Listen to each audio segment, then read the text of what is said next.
अस्सलाम वालेकुम, कैसे हैं आप सभी लोग। उम्मीद करती हूँ आप सब लोग खैरियत से होंगे और बहुत मज़े में होंगे। तो मैं आज आपसे शेयर करने जा रही हूँ बथुआ साग की बहुत ही लजीज टेस्टी सी रेसिपी। मैं आपको बताते चलती हूँ कि ये जो साग है ये वेट लूज़ करने में बहुत अहम किरदार अदा करता है। जो लीव्स हैं इनके अंदर अल्लाह ताला ने ऐसी ग़िज़ाइयत रखी है कि जो कि फ़ैट को बर्न करने में बहुत कारआमद है। तो आपको पता है कि ये जो बथुआ साग है ये सर्दियों के मौसम में पाया जाता है। तो मैंने सोचा जो बहुत अच्छा मौका है, सर्दियों के सीज़न में ये साग अवेलेबल होता है, तो मैंने सोचा चलें इसकी रेसिपी बनाई जाती है और बनाते हैं और आपसे शेयर करते हैं ताकि आपका भी फ़ायदा हो।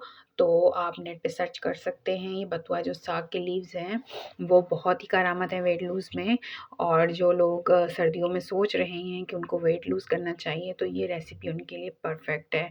तो बगैर टाइम ज़ाय किए हमने ये रेसिपी बनाना स्टार्ट करना है। तो बस इन लीव्स को मैंने अच्छे से वॉश कर लिया है और उसके बाद मैं इसको कुकर में बना रही हूँ। कुकर में बहुत जल्दी से बन जाएंगे। अगर आपको इसको नॉर्मल पतीले में बनाना है तो आप नॉर्मल बर्तन में इसको बना दें, लेकिन कुकर में थोड़ा जल्दी बन जाएगा तो मैंने इसलिए कुकर को प्रीफर किया। तो ये सारा वॉश किया हुआ साग मैंने इसमें ऐड कर दिया है और ये ऐड करने के बाद एक अदद प्याज मैं इसमें कट करके ऐड कर दूंगी और 6 से 7 जवे जो लहसुन है वो मैं इसमें ऐड करूँगी और 6 से 7 अदद में हरी मिर्च इसमें ऐड करूँगी और 1 टेबल स्पून में इसमें नमक ऐड करूँगी और हाफ़ टेबल स्पून में इसमें हल्दी ऐड करूँगी। ये सारे इंग्रेडिएंट्स इसमें ऐड करने के बाद मैं इसको कुकर में पका लूँगी।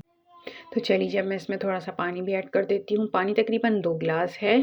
पानी ऐड करने के बाद अब कुकर को मुझे बंद कर देना है और तकरीबन 15 मिनट्स लो फ्लेम पे मुझे इसको कुक कर लेना है। 10 मिनट्स भी काफ़ी होंगे। अगर आप देख सकते हैं अगर पानी बच जाए तो फिर आप जो है उसको खुश्क कर लीजिएगा।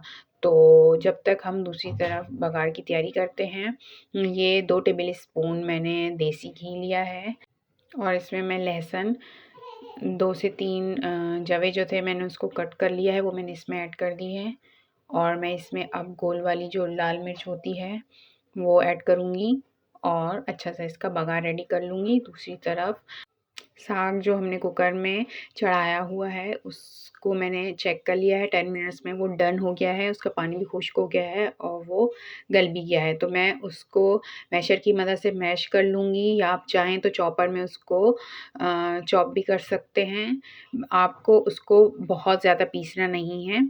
तो आप ये देख सकते हो मैंने बोल में निकाल लिया था। फिर उसके ऊपर मैंने ये बघार भी जो रेडी किया है वो भी इसके ऊपर ऐड कर दिया है। तो देखें कितनी खूबसूरत सी लुक आई है हमारे ये बथुआ साग की।